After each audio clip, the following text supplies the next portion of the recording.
Hello friends. आज के discussion में हम लोग पुश डाउन ऑटोमेटा के विषय में जानने की कोशिश करेंगे। इससे पहले आप लोगों ने डीएफए, एनडीएफए, मिले मुरे मशीन के विषय में जाना है, उसको समझने की कोशिश की है। इस डिटर्मिनिस्टिक फाइनाइट ऑटोमेटा की बात करें, एनएफए या डीएफए दोनों एक ही हैं क्योंकि पावर दोनों का सेम होता है। तो इस मशीन के विषय में अगर हम बात करें तो इस मशीन के साथ कुछ लिमिटेशन था। सबसे पहले जब इस मशीन की हम बात करते हैं तो इस मशीन के पास कोई मेमोरी यूनिट नहीं था, इसलिए ये कुछ याद नहीं कर सकता था। तो स्वाभाविक है, अगर हमारे मशीन में मेमोरी ही नहीं हो तो हम कुछ रिटेन तो करके रख सकते नहीं हैं। तो सिर्फ और सिर्फ स्टेट को याद रख सकता था। उस मशीन में हम ऑर्डर को याद रख सकते थे। हम इनिशियल स्टेज से फाइनल स्टेज तक पहुंचते थे। लैंग्वेज के किसी भी स्ट्रिंग के हर स्ट्रिंग को एक्सेप्ट करते थे और मूव हमारा आगे बढ़ता था। और फाइनली अगर हम फाइनल स्टेट पर पहुंच गए तो लैंग्वेज एक्सेप्टेबल है, वो स्ट्रिंग एक्सेप्टेबल है, अदरवाइज हम इग्नोर कर देते थे। यहाँ पर बात हम उस मशीन से को थोड़ा सा एडवांस, मशीन वही है हमारा, थोड़ा सा एडवांस करने की कोशिश किया और हमने एक मेमोरी यूनिट लगाया। और वो मेमोरी यूनिट हमारे पास स्टैक के रूप में, स्टैक कोई नई चीज़ नहीं है, आप लोग सॉफ्टवेयर में स्टैक पढ़ते आ रहे हैं। तो स्टैक एक मेमोरी यूनिट है और स्टैक एक तरह से डेटा स्ट्रक्चर होता है। स्टैक डेटा स्ट्रक्चर की खूबी क्या है भाई? तो इसमें डेटा इन या फिर आउट के लिए हम एक ही रास्ते, बॉटलनेक होता है, ये बॉटलनेक की तरह काम करता है। मतलब यहाँ पर डेटा रखने या निकालने के लिए हमको कुछ ज़्यादा ऑपरेशन करने की ज़रूरत नहीं है। जब भी कोई ऑपरेशन हो तो डेटा को हम ऊपर से रखते हैं स्टैक टॉप पर, और निकालना होगा तो स्टैक टॉप की पोजीशन से ही डेटा को रिट्रीव भी कर सकते हैं। मतलब डेटा इंसर्ट भी वहीं से होगा, डेटा रिट्रीव भी वहीं से होगा। और ये हमारा मेमोरी यूनिट है जिसमें हम डेटा को स्टोर कर सकते हैं। सवाल है कि इस स्टैक में स्टोर क्या करेंगे? तो स्टोर करने के लिए हमारा जो प्रॉब्लम है उसको समझने की कोशिश करेंगे। मान लेते हैं यदि हम आपको एक कंडीशन दे,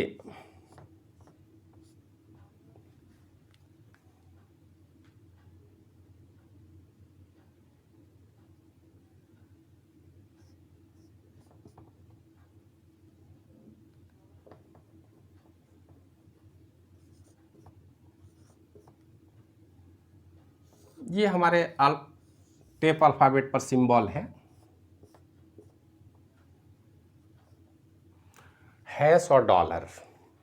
ऐसा नहीं है कि हैश डॉलर ही हो सकता है। मान लीजिए यहीं पे हम टेप की बात करें, यहाँ पर अल्फ़ाबेट ए और बी की हम बात कर लें।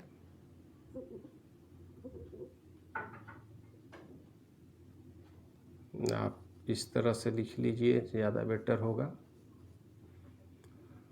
और यहाँ पर हम एप्सिलॉन देते हैं या ब्लैंक स्पेस को डिनोट करते हैं, जिससे यदि हमारा क्वेश्चन हो कि whether the number of A and number of B is equal और नॉट, आप टेप अल्फ़ाबेट को काउंट कीजिए और हमें ये बताइए कि क्या नंबर ऑफ ए और नंबर बी ऑफ बी बराबर हैं। तो ये काम हमारा डीएफए नहीं कर सकता था क्योंकि उसके पास मशीन नहीं था, मेमोरी नहीं था। मेमोरी नहीं था तो काउंट नहीं कर सकते। और किसी नंबर को अगर इक्विवेलेंट है या फिर नहीं है, ये तो हम काउंटिंग से बता सकते हैं।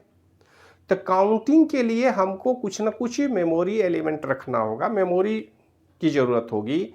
और इसी कमी को अगर हम डीएफए मशीन, ये हमारा डीएफए मशीन ही है, इसमें एक स्टैक अगर हम जोड़ दिए, मेमोरी एलिमेंट को ऐड कर दिए, तो हमारा बन जाता है पुश डाउन ऑटोमेटा, जिसको पीडीए भी बोलते हैं। तो पीडीए एक ऐसा मशीन है जो डीएफए में एक स्टैक जोड़ के बनाया गया है। स्टैक मतलब है कि मेमोरी एलिमेंट, और मेमोरी एलिमेंट भी सामान्य मेमोरी रैम रोम की तरह नहीं है। यहाँ पर हम स्टैक का कॉन्सेप्ट लगाए हैं। ये मेमोरी ऐसा है जिसमें हम टॉप पोजीशन पर या तो कोई डेटा रख सकते हैं या डेटा को निकाल सकते हैं। यहाँ तक में कोई कन्फ्यूजन नहीं है। अब इस मेमोरी एलिमेंट से क्या होगा कि हम आसानी से चाहें तो इस नंबर को काउंट करेंगे। अब काउंट कैसे करेंगे, तो ऐसा नहीं है कि 1 2 3 4 हम काउंट कर लेंगे, वो इस तरह ये मशीन उतना कैपेबल नहीं है। लेकिन ये मशीन के काम करने का तरीका क्या होगा जरा सा समझें कि मान लेते हैं हम जब भी मशीन को रीड करेंगे यहाँ, तो हम चाहें तो उस वैल्यू को यहाँ पुट कर दें स्टैक में, स्वाभाविक टॉप में ही पुश करेंगे, और जब हमको दूसरे को काउंट करना होगा तो उसके रेस्पेक्ट में इसको पॉप कर लें, इसको निकाल लें। एक तो ये तरीका है। दूसरा, यदि हम चाहें तो इस लोकेशन में कोई जरूरी नहीं है कि इसी को पुश करें, कोई दूसरा वैल्यू भी पुश कर सकते हैं। हम यहाँ पर x भी पुश कर सकते हैं, और जब भी b को काउंटर करेंगे तो x को पॉप कर लेंगे। अगर दोनों ही वैल्यू समान है तो लास्ट में हमको ब्लैंक टेप पर आ जाएंगे, ब्लैंक स्पेस में आ जाएंगे, हमारा इसके करस्पॉन्डिंग दूसरा काउंट हो जाएगा। तो पुश्ड आउट ऑटोमेटा पीडीए का 1 स्टेप एडवांस वर्जन है। पीडीए में जब हम स्टैक एलिमेंट जोड़ देते हैं तो हमारा हो जाता है पुश डाउन ऑटोमेटा, और फाइनाइट ऑटोमेटा में हम थोड़ा सा ऐड करते हैं। अब जरा सा इस मशीन को मैथमेटिकल स्ट्रक्चर में अगर हम समझें तो पीडीए है क्या, तो ये 7 टेपल मशीन है। इसमें आप देख लीजिए 7 टेपल में सबसे पहले capital Q, sigma, Q0, F, Z0, tau and delta. अगर आप DFA जानते हैं तो आपको पता है Q क्या है, फाइनाइट नंबर ऑफ स्टेट। ये फाइनाइट नंबर ऑफ स्टेट इसी फाइनाइट कंट्रोल यूनिट में होगा, और फाइनाइट नंबर ऑफ स्टेट जो Q है इसमें कितना हुए स्टेट हो सकता है, जितना स्टेट की ज़रूरत होगी। जब मशीन हम डिज़ाइन करेंगे तो हम डिसाइड करेंगे उस टाइम में। तो Q finite number of state को डिनोट करता है। Sigma input alphabet. Input alphabet कहने का मतलब क्या है कि किसी भी लैंग्वेज के एक्सेप्टिंग कैपेबिलिटी की बात अगर करें तो हम उस लैंग्वेज के स्ट्रिंग की बात करते हैं। यहाँ पर हम बात अगर करें बाइनरी फॉर्म में तो 0 1 की बात करें। यदि हम चाहें तो इस लैंग्वेज के स्ट्रिंग को बदल सकते हैं। लैंग्वेज हमारा A, B और C भी हो सकता है, कुछ भी हो सकता है, ये हमारे ऊपर डिपेंड करता है। जैसे यहाँ पर अल्फ़ाबेट में हमने AB का इस्तेमाल किया है तो हम AB रखेंगे, हमारा स्ट्रिंग AB है। अब आप काउंट करेंगे AB। अगर हम यहाँ इस स्टेप की बात करें तो यहाँ पर देखिए हम AB के जगह पर कोई भी सिंबल हो सकता है। हमारे कहने का सीधा मतलब है ये डॉलर हैश है। तो हमारे लैंग्वेज का जो अल्फ़ाबेट है, सेट ऑफ अल्फ़ाबेट जो है, उसी को हम सिग्मा से डिनोट करते हैं। वो सारे अल्फ़ाबेट जो हमारे लैंग्वेज में यूज किए जाएंगे। चाहे अगर हम हिंदी लैंग्वेज की बात करें तो हमारे पास क ख ग है। इंग्लिश अल्फ़ाबेट की बात करें तो A to Z अलग अलग अल्फ़ाबेट है। अगर नंबर की बात करें तो 0 to 9 हम डेसिमल में बात करते हैं, बाइनरी में 0 1 की बात करते हैं। उसी तरह ये हमारा जो मशीन है उसके लिए हमारा इनपुट लैंग्वेज का जितने भी अल्फ़ाबेट हैं वो set of input alphabet sigma के अंदर आएंगे। और प्रैक्टिस के लिए हम 1 या 2 कोई भी अल्फ़ाबेट लेंगे, या तो हम इस अल्फ़ाबेट को ले लें, इस अल्फ़ाबेट को ले लें, 0 1 ले लें, ये हमारे ऊपर डिपेंड करता है। जब भी प्रॉब्लम की बात होगी, एग्जामिनेशन में बात होगी, तो वहाँ पर सिग्मा का रेंज वो डिफाइन करेंगे, set of input alphabet define करेंगे कि 0 1 है, ABC है, जो भी है, तो उसके आधार पर हम डिसाइड करेंगे। अभी हम मान के चलें कि हमारे इनपुट अल्फ़ाबेट जो टेप में है वो यही AB है, तो हम इसी को मान लें कि हमारा इनपुट अल्फ़ाबेट है। Q0 किसी भी मशीन में एक ही स्टार्टिंग पॉइंट होगा। प्रोग्राम भी हम बनाते हैं तो हम जानते हैं कि एक ही जगह से स्टार्ट होता है, इनिशियल वैल्यू होता है जहाँ से हम इनिशिएट करेंगे प्रोग्राम को। तो हमारे पास इनिशियल स्टेट एक ही होगा, जनरली उसको Q0 से हम डिनोट करते हैं। कहीं कहीं इस तरह से भी डिनोट किया जा सकता है, कहीं Q0 इस तरह से भी डिनोट कर सकते हैं। तो ये अलग अलग डिनोट करने का तरीका है, ये हो सकता है, ये हो सकता है, ये हो सकता है। लेकिन यहाँ पर चूंकि हम एक्सप्लेन कर रहे हैं तो हमने सिंपल वे में यहाँ पर Q0 से डिनोट किया है, और ये Q0 इनिशियल स्टेट है जहाँ से हमारा मशीन स्टार्ट होगा। इनिशियल वैल्यू इसी स्टेट से स्टार्ट होगा।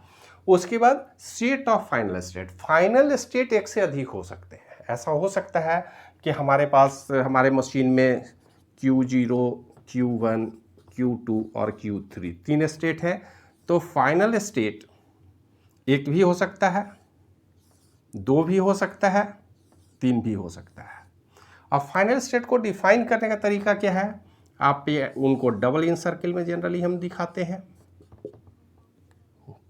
ये कोई स्टेट भी हो सकता है, एफ भी हो सकता है, Q1, Q2, Q3 भी हो सकता है। और कई बार फाइनल स्टेट को डिफाइन करने का एक दूसरा तरीका भी हम इस्तेमाल करते हैं, जिसमें हम क्या करते हैं, अगर Q3 हमारा फाइनल स्टेट है तो इस तरह से डिनोट कर देंगे, प्लस सिंबल, यहाँ पर माइनस सिंबल और यहाँ पर प्लस सिंबल से भी डिफाइन, अलग अलग बुक में डिफाइन किया जाता है। तो आपको कंफ्यूज होने की ज़रूरत नहीं है। ये हमेशा फाइनल स्टेट को डिफाइन करेगा, जो एक भी हो सकता है, दो भी हो सकता है, या फिर सारे इनपुट सारे स्टेट हमारे फाइनल हो सकते हैं, कोई दिक्कत नहीं है। इनिशियल स्टेट भी फाइनल हो सकता है, इनिशियल को छोड़ के बाकी फाइनल सारे स्टेट हो सकते हैं। ये डिपेंड करता है कि हमारा लैंग्वेज कितना पावरफुल है, हम किस तरह से उसको एक्सेप्ट करते हैं। तो अलग अलग अल्फ़ाबेट स्टेट होंगे और वो उस स्टेट को हम फाइनल स्टेट डिफाइन करेंगे। वो हमारे लैंग्वेज पर डिपेंड करेगा कि एक्सेप्टेंस कैपेबिलिटी क्या है हमारे लैंग्वेज का, उसके आधार पर हम फाइनल स्टेट डिफाइन करते हैं। इसके बाद Z not initial stack symbol. देखिए स्टैक जब हम इस्तेमाल करते हैं तो इस बात को आप ध्यान में रखेंगे कि स्टैक वो डेटा स्ट्रक्चर है जिसमें हम केवल एक ही तरफ से या तो पुश कर सकते हैं या पॉप कर सकते हैं, स्वाभाविक है। लेकिन स्टैक एम्प्टी है, तो एम्प्टी कैसे हमको पता चलेगा, तो एम्प्टी के लिए स्टैक का जो इनिशियल लोकेशन है उसको हम जेड नॉट से डिफाइन करते हैं। एक वैल्यू हम ले लिए जेड नॉट, जो स्टैक में सबसे पहला वैल्यू वो ऑलरेडी इंसर्ट करके रखेंगे ताकि हम आसानी से पता कर सकें कि हमारा स्टैक खाली हो चुका है। स्टैक भरा हुआ है ये तो हमको स्टैक टॉप से ही पता चल जाएगा। ऐसे हम जब मशीन को लॉजिकल मैथमेटिकल मॉडल की बात कर रहे हैं तो हम ये मान के चल रहे हैं कि हमारा मशीन जो है वो इनफाइनाइट कैपेसिटी का है, उसको कभी भरेगा नहीं। लेकिन शुरू तो कहीं ना कहीं से होगा, स्टार्ट तो होगा। तो स्टार्ट जहां से होता है उसको हम बोलते हैं जेड नॉट पोजीशन। मतलब स्टैक का इनिशियल जो वैल्यू है वो जेड नॉट से दिखाते हैं। ऐसा नहीं है कि जेड नॉट से दिखाना जरूरी है, कुछ ऐसे भी आपको बुक मिलेंगे जहां पर डॉलर से दिखाता है। तो initial stack value Z not भी हो सकता है, या फिर कहीं कहीं बुक में डॉलर भी आपको मिलेगा, तो आपको घबराने की जरूरत नहीं है। हाँ, ये ध्यान में रखेंगे कि इनिशियल स्टैक वैल्यू है। स्टैक जब पूरी तरह से एम्प्टी होगा तो एक वैल्यू वहां पर जरूर होगा सबसे लोअर में, और वो होगा Z not. Generally Z not को निकालने की जरूरत नहीं है, वो हमेशा वहां पड़ा रहेगा। वो स्टैक का बॉटम ऑफ द स्टैक उसको हम बोलते हैं। और बॉटम ऑफ द स्टैक ये बताता है कि स्टैक अब हमारा खाली हो चुका है, इस स्टैक में कोई भी डेटा नहीं है। अब आप इसमें डेटा डालेंगे तो पुश करेंगे तो पॉप करेंगे, नहीं पुश करेंगे तो ये ब्लैंक है, इसमें से कुछ भी पॉप नहीं हो सकता है। इसके बाद ये टर्म है टाउ को बोलते हैं स्टैक अल्फ़ाबेट। अब देखिए स्टैक अल्फ़ाबेट क्या है। जैसे अभी हमने डिस्कस किया कि यहाँ पर इनपुट वैल्यू ए बी हो सकता है, 0 1 हो सकता है। हमने यहाँ हैश और डॉलर की बात कर दी है, और भी कोई सिंबल हो सकता है, PQR हो सकता है, XYZ हो सकता है। सवाल है कि इस टेप पर जनरली तो हमारे इनपुट अल्फ़ाबेट जो सिग्मा का वैल्यू है वही होगा, और सिग्मा के अलावा ब्लैंक हो सकता है। लेकिन यदि हम स्टैक में उस वैल्यू को नहीं डाल के उसके रिप्लिका को डालना चाहे, उसके बदले कोई दूसरा वैल्यू डालना चाहे, तो उसको हम बोल रहे हैं टाउ। ये टाउ जो है वो ये डिफाइन करता है कि इस टाउ वाले बंडल में हमारे पास सिग्मा हो सकता है। आप ऐसे बोल दें, sigma is the subset of tau. Tau में सिग्मा के सारे वैल्यू आएंगे, केवल सिग्मा के ही वैल्यू नहीं आएंगे, जेड नॉट भी आएगा, जेड नॉट भी टाउ का पार्ट हो सकता है। और कुछ एडिशनल वैल्यू अगर हम काउंटिंग में डालना चाहें, रेफरेंस वैल्यू, तो उसको भी टाउ के मेंबर के तौर पर काउंट करेंगे। इसीलिए हमने यहां पर लिखा है tau, sigma is the subset of tau.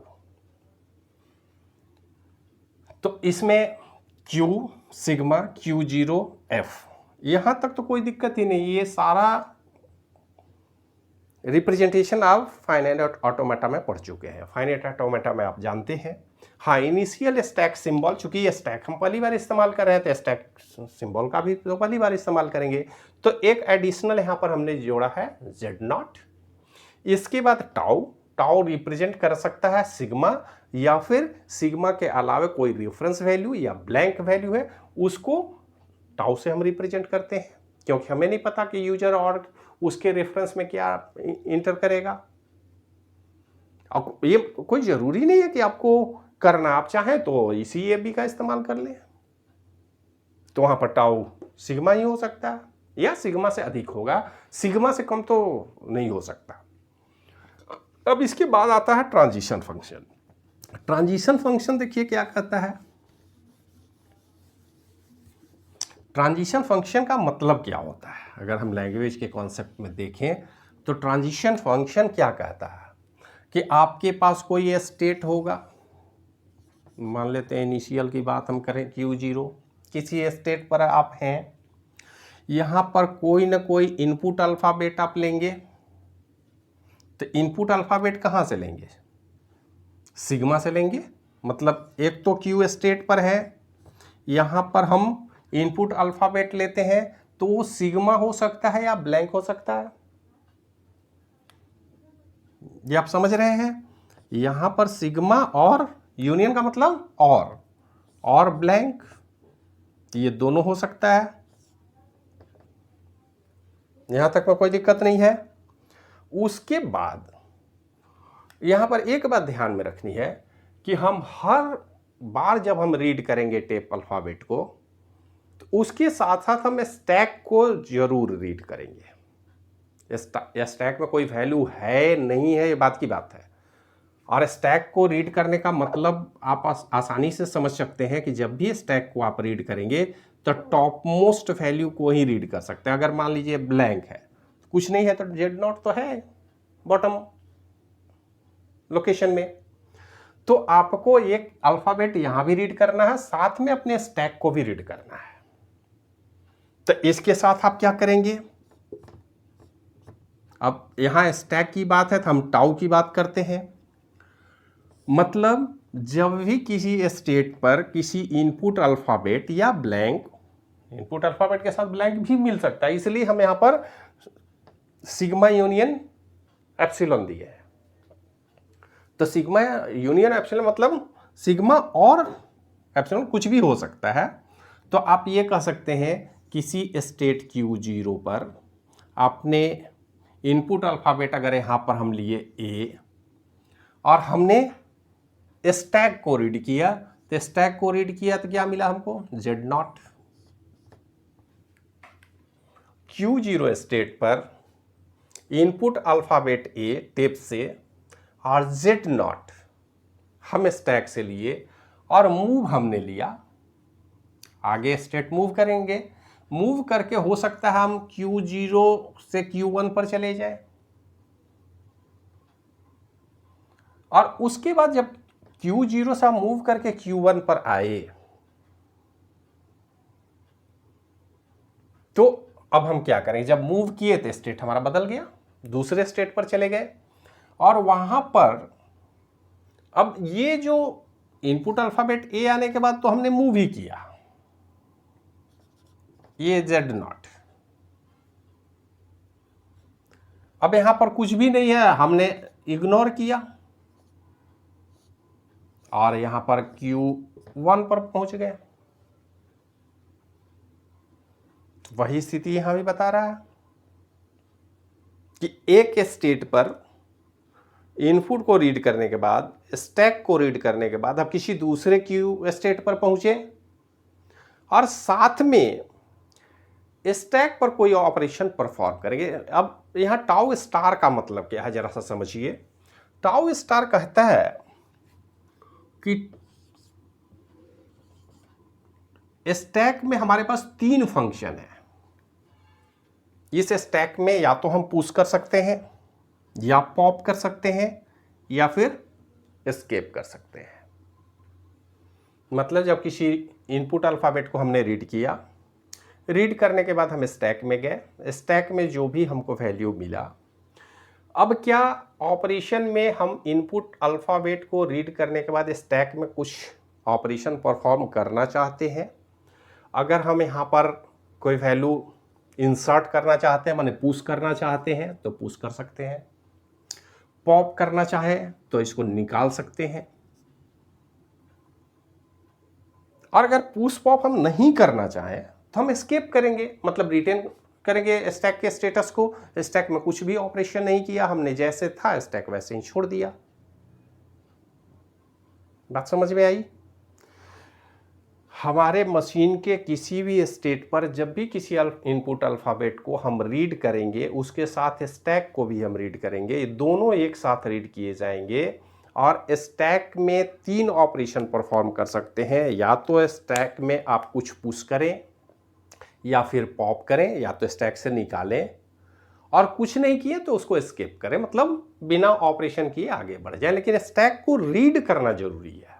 चूंकि ये पीडीए है तो पीडीए मशीन में स्टैक जुड़ा हुआ है, स्टैक के ऑपरेशन को इग्नोर नहीं कर सकते हैं। हाँ,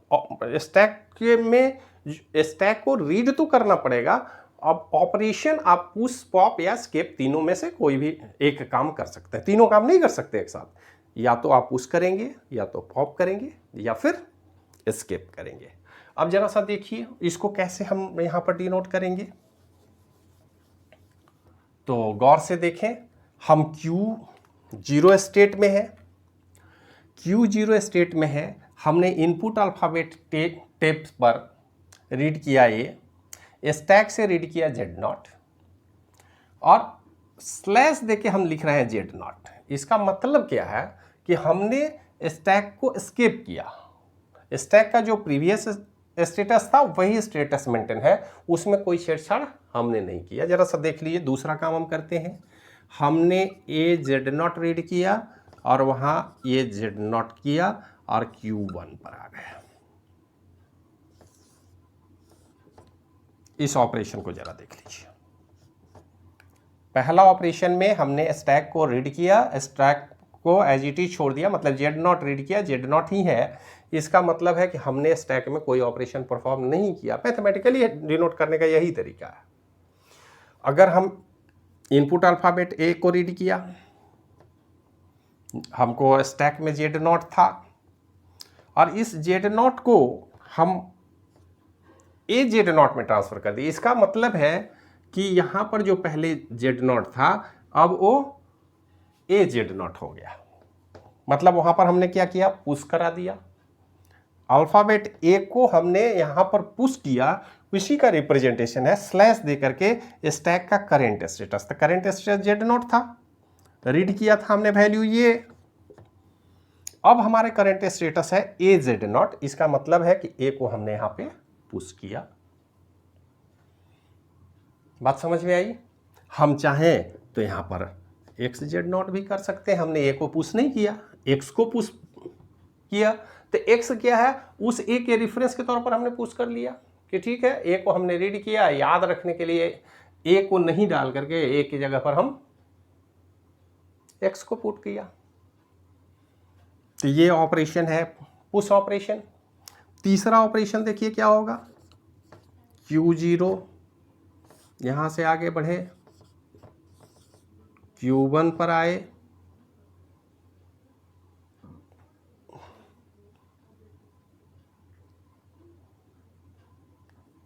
अब यहां पर देखिए वही same operation, A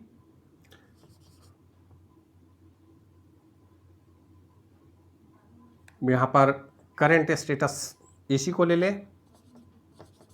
A Z not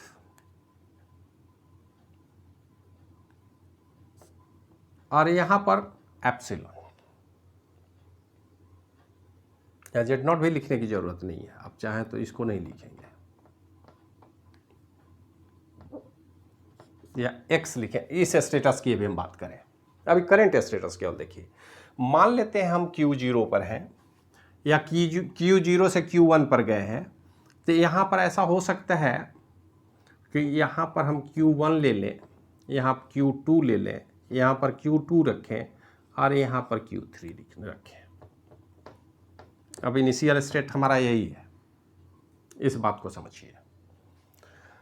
अब यहाँ से हम इनपुट अल्फ़ाबेट ए को रीड किए थे, Z0 स्टैक का पोजीशन था, Z0 को एज इट इज रखा, हम Q1 पर मूव कर गए। पहला स्टेट, ए को रीड किया, कुछ भी वैल्यू नहीं था, Z0 रीड किया, Z0 को एज इट इज छोड़ा और आगे हम Q1 स्टेट पर पहुंच गए। अब Q1 स्टेट पर पहुंचे तो स्वाभाविक है कि एक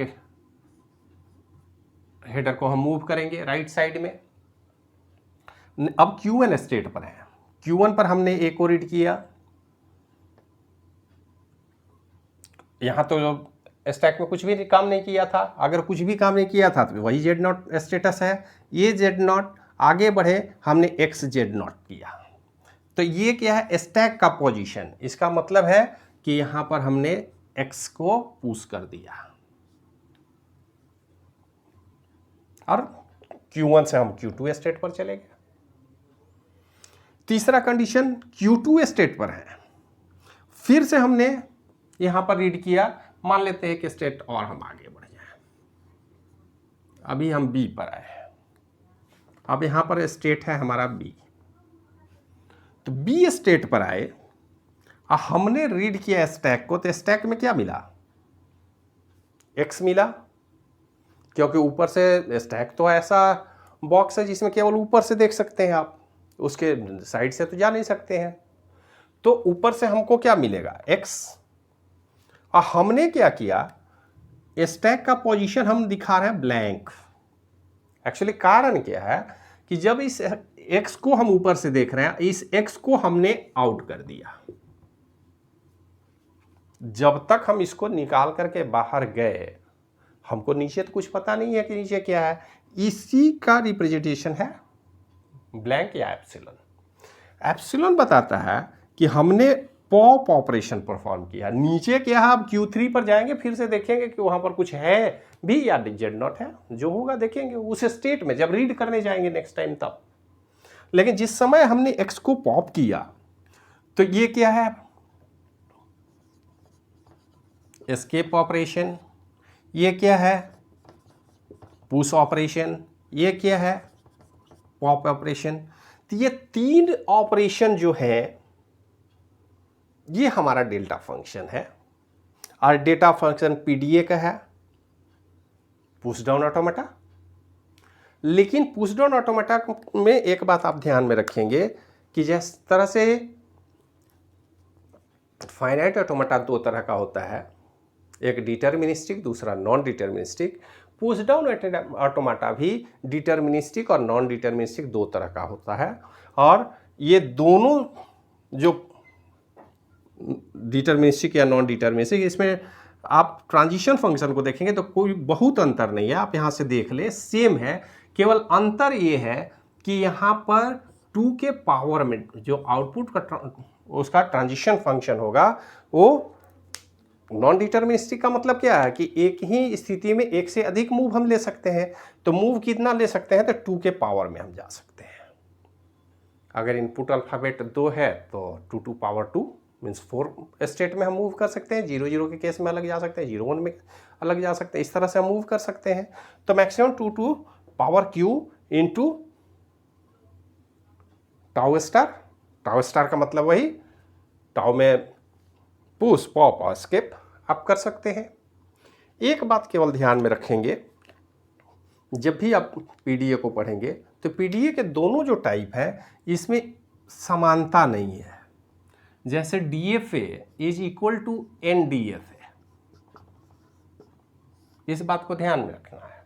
हमको पता है, हमने टेस्ट भी किया है, डीएफए डिटर्मिनिस्टिक हो नॉन डिटर्मिनिस्टिक हो कोई फर्क नहीं पड़ता है, दोनों का पावर बराबर है, कैपेबिलिटी बराबर है, प्रोसेसिंग कैपेबिलिटी में कोई अंतर नहीं है। लेकिन यहाँ ऐसा नहीं है, यहाँ नॉन डिटर्मिनिस्टिक पीडीए जो है वो पीडीए से ज़्यादा पावरफुल है, क्योंकि उसमें एक से अधिक मूव लिया जा सकता है। अब कितना मूव लिया जा सकता है, क्यों लिया जा सकता है, उस पर आगे हम डिस्कशन करेंगे। और नेक्स्ट लेक्चर में हम कोशिश करेंगे एक छोटा सा मशीन बनाए जो इन दोनों ही अल्फ़ाबेट को रीड करे। अभी हमने मशीन नहीं बनाया, उसके टोटल टपल का डिस्कशन किया, इसके ट्रांजिशन फंक्शन को देखा, स्टैक के विषय में समझने की कोशिश की, स्टैक ऑपरेशन को हमने समझा, पुश पॉप और एस्केप। तो इतने ऑपरेशन हो सकते हैं, इस तरह से उनका रिप्रेजेंटेशन होगा। अब अगले लेक्चर में हम लोग एक दो छोटा सा मशीन बनाने की कोशिश करेंगे, डिटर्मिनिस्टिक बनाएंगे, फिर नॉन डिटर्मिनिस्टिक बनाने की कोशिश करेंगे।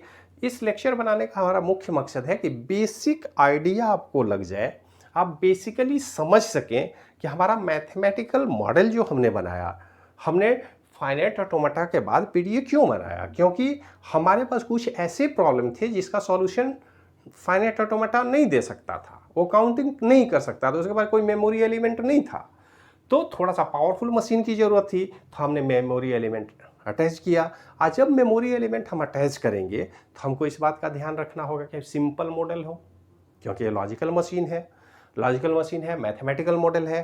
तो यहाँ पर आप इस मशीन को उतना कॉम्प्लेक्स नहीं कर सकते कि कोई डेटा पुश करना है तो उसका एड्रेस जनरेट कीजिए, एड्रेस का लोकेशन बताइए, फिर उस एड्रेस से एक्सेस कीजिए, तो उतना कॉम्प्लेक्स तो हम नहीं बना सकते। इसीलिए हमने जीरो एड्रेस डेटा स्टैक का इस्तेमाल किया, जिसमें एड्रेस की बात ही नहीं है, सिर्फ पुश, ये पॉप और एस्केप, तीन ही ऑपरेशन करना। हमको पता है इसमें मेमोरी है और उस मेमोरी में तीन ही ऑपरेशन हो सकते हैं, या तो हम कुछ रख सकते हैं, पुश कर सकते हैं, उससे निकाल सकते हैं, या फिर उसको एस्केप कर सकते हैं। यहाँ पर किसी मेमोरी एड्रेस की बात ही नहीं करेंगे स्टैक, इसीलिए सबसे सिंपल डेटा स्ट्रक्चर स्टैक माना जाता है, जहाँ पर सिर्फ ये तीन ऑपरेशन है, आपको एड्रेस की बात नहीं है। और यहाँ पर जो दोनों हम या तो इनपुट टैब की बात करें या स्टैक की बात करें, उनकी कैपेसिटी में चूंकि ये मैथमेटिकल मॉडल है, तो हम ये मान के चल रहे हैं कि हमारा इनफाइनाइट टेप है, जब तक आप डेटा चाहे इंटर करते रहिए, कोई इसका एंड नहीं आएगा। स्टैक जो है उसकी भी कैपेबिलिटी इनफाइनाइट है, उसमें जब तक चाहे आप पुश या पॉप या स्किप कर सकते हैं, वो कभी ख़त्म नहीं होगा, क्योंकि मैथमेटिकल मॉडल है। फिजिकल जब हम डिज़ाइन करते हैं मशीन तो ये इस लिमिटेशन को कंट्रोल करने की कोशिश करेंगे, लेकिन यहाँ पर हम मैथमेटिकली मान के चलेंगे, हमारे पास इनपुट अल्फ़ाबेट भी अनलिमिटेड है और स्टैक कैपेबिलिटी भी अनलिमिटेड है। तो आज की वीडियो में यहीं, इसको ज़्यादा लंबा नहीं करते हुए इसको समझने की कोशिश करेंगे, और फिर कोई दिक्कत होगी तो आप लोग डायरेक्ट हमसे कांटेक्ट करेंगे, बात करेंगे फ़ोन पर, व्हाट्सएप पर प्रॉब्लम को भेजेंगे, हम कोशिश करेंगे ताकि आप आसानी से इसको समझ सकें और इसको फर्दर रीडिंग में आपको कोई दिक्कत ना हो। आज के लिए इतना ही, वीडियो देखने के लिए धन्यवाद।